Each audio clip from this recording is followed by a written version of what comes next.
Adamastor.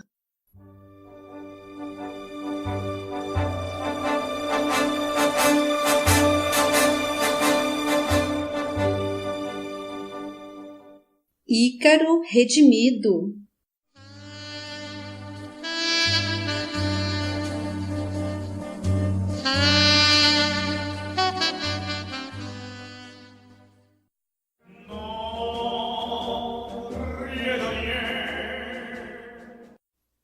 Capítulo 22.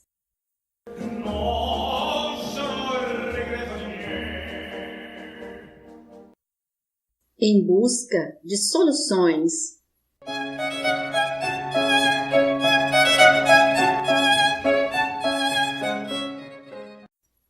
Adelaide, admitindo estes novos conceitos que nunca havia vislumbrado, reconhecia que a ciência do mundo ainda tem muito a aprender no campo do espírito. O assunto exigia uma abordagem mais aprofundada e interessada em encontrar reais soluções para o drama da doença depressiva, continuou a me interrogar. Estas considerações, facilmente compreensíveis por nós, não poderiam, contudo, atormentar aqueles que lutam com sinceridade para curar as doenças que acometem o espírito na carne? E como podemos orientar aqueles que tratam e os que padecem os transtornos depressivos na atualidade? Sabemos que a questão extrapola o momento atual da ciência materialista, mas aquele que já conquistou um patamar de conhecimentos espirituais detém condições de compreensão, Adelaide.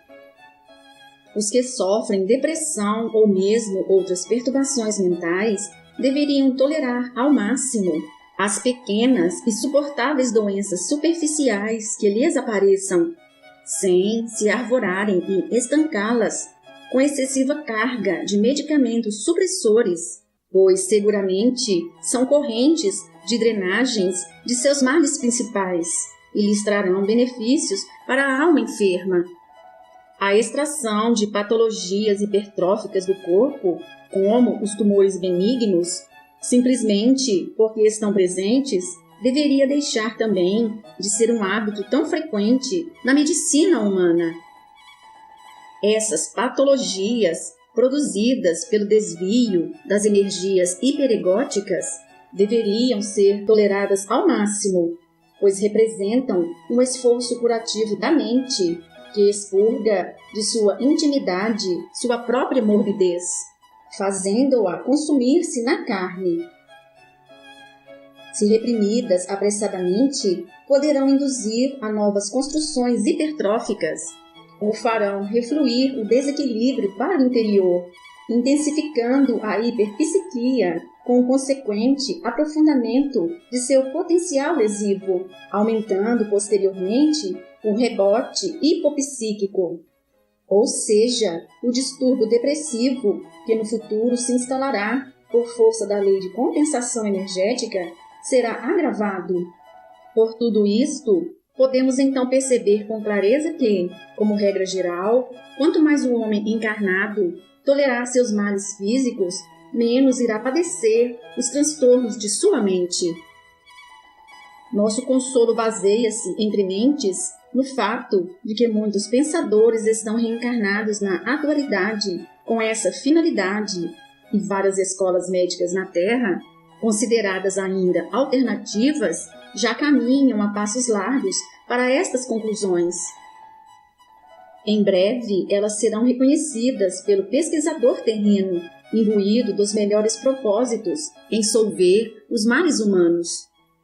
Diante de tantos esclarecimentos, compreendo que seria uma tolice imputar o mundo fisiológico e suas deficiências pelos transtornos depressivos que assediam nossa alma.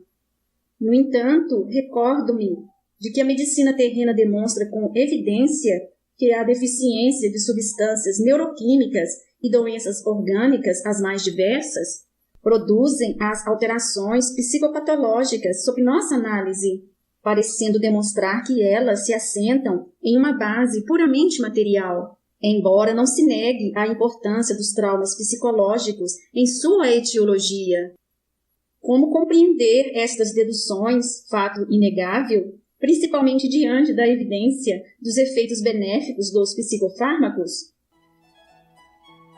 As deficiências orgânicas, em qualquer nível que se manifestem, são sempre meros reflexos da queda de potencial das energias espirituais.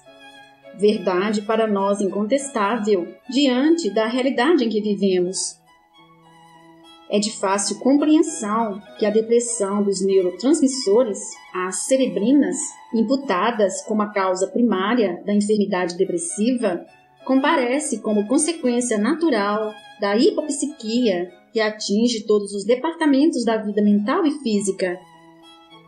Hipopsiquia que já compreendemos ser a resultante da hiperpsiquia, a malfadada aventura da arrogância humana, na verdade, o fator etiológico de todos estes transtornos. Como é da lógica, todo esgotamento orgânico ou psíquico de qualquer natureza é precedido sempre por inadequado e excessivo uso destes mesmos recursos. Tal conclusão é irrefutável compreensão que a lei do equilíbrio nos faculta deduzir e que não pode ser contestada, pois havemos funcionar no mundo das causas e dos efeitos. Não há efeito sem causa, tal é o axioma insofismável da lei. Não se pode admitir a depressão dos neurotransmissores sem uma causa que a justifique. Não se pode compreender a alma subjugada às aleatórias deficiências da matéria.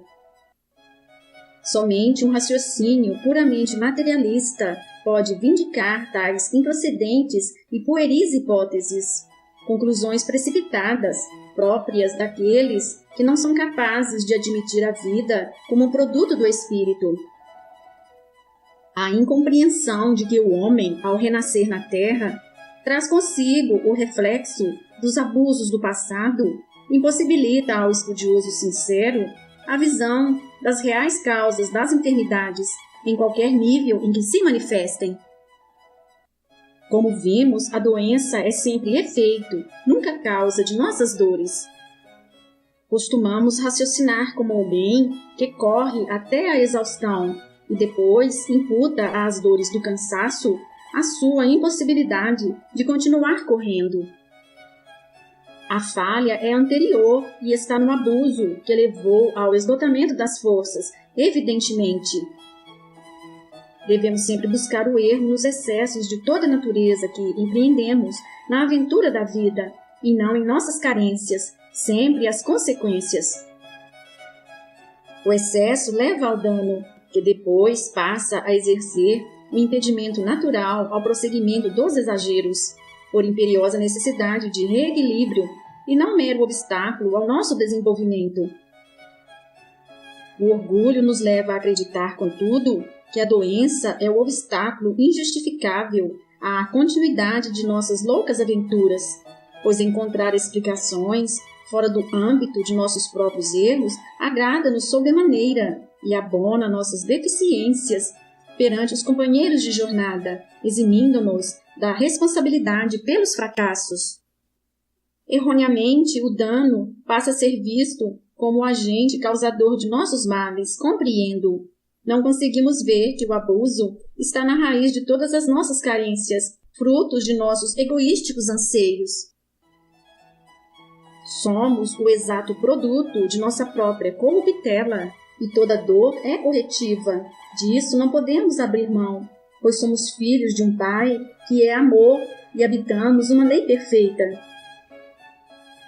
Evidentemente, é preciso reconhecer que espírito e corpo compõem uma unidade e interferências físicas de diversas naturezas. Em qualquer departamento orgânico, induzem alterações que podem obstaculizar o seu perfeito funcionamento.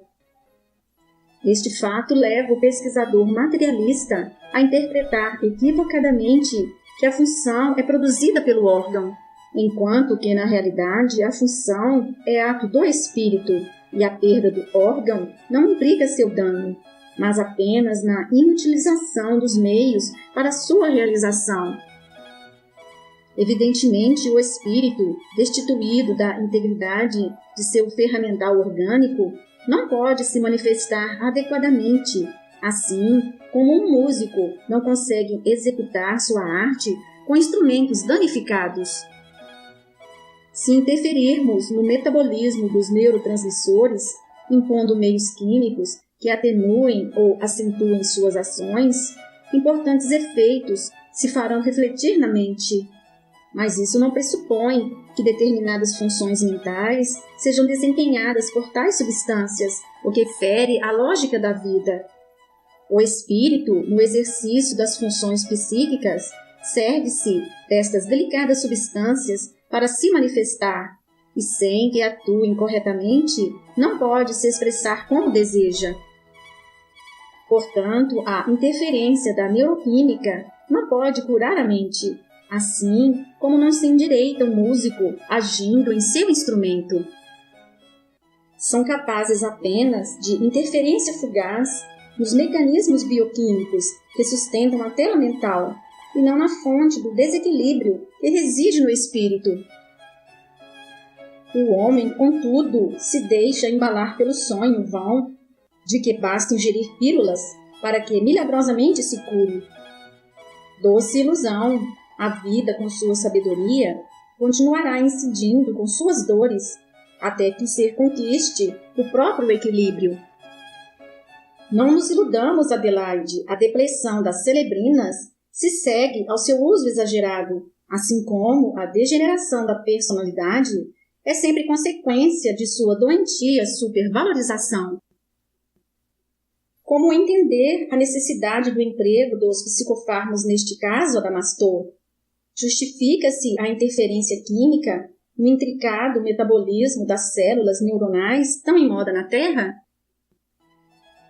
Depreende-se que o homem, no momento atual, ainda não tem diferente forma de agir diante dos transtornos mentais ou doenças de outras naturezas que lhe acompanham a jornada terrena, a não ser introduzindo substâncias químicas inibidoras ou estimulantes, suprindo necessidades imediatas, porém de ação irrisória e às vezes até infeliz. Fugazes meios de reparação que não podem se sustentar indefinidamente, sem que redundem em graves consequências para a saúde. A economia orgânica, em qualquer departamento físico, funciona segundo equilíbrios seculares e mantém a vida graças à sua capacidade reativa diante dos obstáculos e imperativos naturais da jornada terrena. A excessiva interferência da farmacoquímica artificial dos tempos modernos se consegue simular uma vitória momentânea contra as doenças do homem, a longo prazo induz ao enfraquecimento da constituição biológica, mesmo no campo psíquico. Diante dos mínimos sintomas de ansiedade ou de angústias momentâneas, prefere o homem ingerir pílulas que lhe inibam as salutares reações psíquicas de reequilíbrio, tornando-se, consequentemente, cada vez mais vulnerável aos agentes emocionais que suscitam tais sintomas. Se podem impor momentâneos bloqueios às perturbações do psiquismo, não podem, evidentemente, curar o espírito, que segue carreando seus distúrbios, exigindo reparos. Por isso, em que pese o nobre esforço do homem encarnado em frenar suas enfermidades com o emprego dos dardos químicos, seus males continuarão multiplicando-se, até que a necessidade de corrigendas cesse mediante a semeadura de novos equilíbrios para suas recônditas forças orgânicas e psíquicas adulteradas. A seguir, o curso em voga no planeta, o excessivo bombardeio químico, sustentado por impróprias explorações econômicas, poderá degenerar a reatividade do espírito perante as exigências imperativas da evolução, retardando-lhe os passos do progresso. As situações estressantes que sempre existiram e eram muito mais intensas, impondo ao homem a necessidade de conquistar novas potencialidades para o espírito, serão paulatinamente menos toleradas se não houver uma mudança urgente de hábitos diante do abusivo emprego dos psicofármacos. produzir-se-á uma raça de psiquismos frágeis, insuficientes para se sustentarem diante dos percalços naturais da aventura humana. Cada vez mais os doentes em número crescente dependerão de novas drogas do alquimismo artificial que lhes suscitem um mínimo de bem-estar necessário à vida. A situação é preocupante, Adelaide. Ante o assombro da irmã, prossegui. Esquece-se o homem de que os recursos curativos mais preciosos estão dentro de si mesmo, olvidando que, se a mente pode adoecer, é capaz igualmente e com muito mais propriedade de curar-se. Portanto, os medicamentos, se proporcionam aparente e momentâneo conforto ao que sofre, não podem verdadeiramente sanar o espírito, este sim, o verdadeiro enfermo e artífice da saúde. Por isso, impor bloqueios à neuroquímica cerebral é apenas obstaculizar o curso dos desequilíbrios, simulando uma acalmia para os transtornos que se mantêm, exigindo cada vez mais o próprio reparo. Estejamos certos, o homem não é mero produto de seu universo celular, não está subjugado à sua massa de neurônios, e tampouco é uma secreção cerebral, não podendo ser corrigido mediante simples ações de natureza bioquímica. Não nos enganemos, os transtornos depressivos não se curam com os psicofármacos, capazes de irrisória exaltação do ânimo abatido, proporcionando passageiro lenitivo que, não sendo real aquisição do espírito, não pode se manter.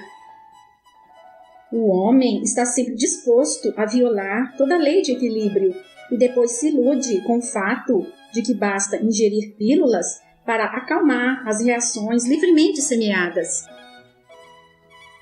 Dissemina dissabores, fazendo-se jus às angústias corretivas, mas prefere ignorá-las, entregando-se ao sabor do engodo, acreditando que algumas pastilhas de felicidade, feitas da mais factícia química, estranha à natureza da vida, irão lhe restituir as alegrias legitimamente desfeitas. Quimérico artifício, seus padecimentos retornarão ainda mais aumentados, se não se apressar a restabelecer os equilíbrios perdidos e a conquistar méritos para o bem-estar. A sabedoria da lei não se deixa ludibriar pela insciência dos homens e cobrará de cada um a sua lição em forma de dor, até que aprenda a atuar nos limites do amor. Lei que os quer perfeitos e por isso faz reverberar na intimidade de cada um toda desarmonia imposta aos outros. Como o espírito é feito de substância divina e habitante de um universo onde somente a ordem pode subsistir, não é capaz de tolerar em si mesmo o mínimo desequilíbrio, estacionando-se na provação até que se corrija. E assim, com pesar, o mundo maior assiste ao homem moderno se drogar sem fundamentos, alguns enxurdando-se naquelas consideradas lícitas, enquanto outros se inebriam nas proscritas, sem que saibamos exatamente onde está o limiar entre umas e outras, entre a necessidade sincera e o abuso, entre o desejo de solver males e o anseio de fugir da própria penúria espiritual, enquanto terceiros tratam de oferir lucros fáceis na desvarada inconsequência humana, onde todos são chamados a participar. Lamentáveis enganos, pois toda droga de ação psicotrópica induz ao empobrecimento da vida mental, queiramos ou não admitir o fato. A entrega abusiva a elas degenera o delicado metabolismo cerebral, carreando consigo a inópia para o espírito. Em nosso plano, a cada dia mais se constata a relevância desta realidade, pois verificamos com assombro o crescente número de almas inquietas e indigentes da alegria que aqui aportam, transportando desequilíbrios muito maiores do que aqueles que os conduziram à carne, pois agregam às carências da alma os vícios de um quimismo aviltante, desagregador do bem-estar psíquico. exigindo reparos através de soluções ainda mais dolorosas e demoradas do que os agravos iniciais. Sempre que possível, deveríamos evitar o abuso deste artificialismo completamente estranho à alquimia da mente, que, se pode redundar em proveitos imediatos, pode igualmente induzir a vícios, erros metabólicos e intoxicações inadequadas, se viciando o espírito e adiando soluções verdadeiras para os seus males, uma vez que apenas os camufla. Não desejamos com isso destituir o valor nobilitante da medicina terrena que, com sinceridade de propósitos, luta para aplacar as enfermidades humanas, e nem desestimular os que sofrem, eximindo-os de buscar na nobre ciência a devida ajuda de que precisam.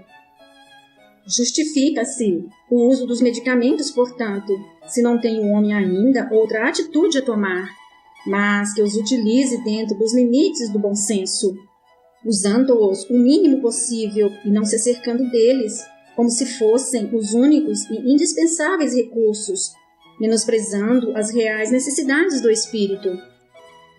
São muletas que um doente deve deixar logo que se veja em condições de andar sozinho, para não correr o risco de ter suas pernas atrofiadas pelo seu uso inadequadamente excessivo.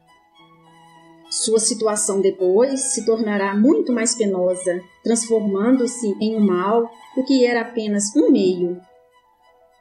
Os remédios não podem servir como desestímulo à reconquista do equilíbrio perdido, inibindo no enfermo o empenho na correção das errôneas atitudes que mantêm a sua enfermidade, iludindo-o de que alcançará a cura com o uso do agente externo. Sem a urgente reforma dos atos e sentimentos, não se deve esperar benefício algum de drogas introduzidas em nosso delicado metabolismo psíquico.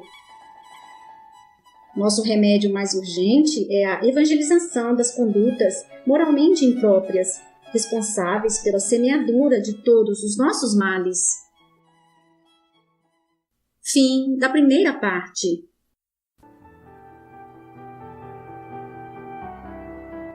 E ele lhes propôs esta parábola, dizendo: Que homem dentre vós, tendo 100 ovelhas e perdendo uma delas, não deixe no deserto as 99 e vai após a perdida, até que venha a achá-la?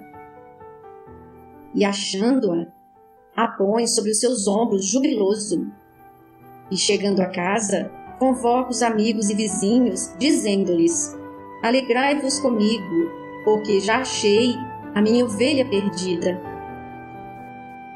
Digo-vos que assim haverá mais alegria no céu por um pecador que se arrepende do que por 99 justos que não necessitam de arrependimento.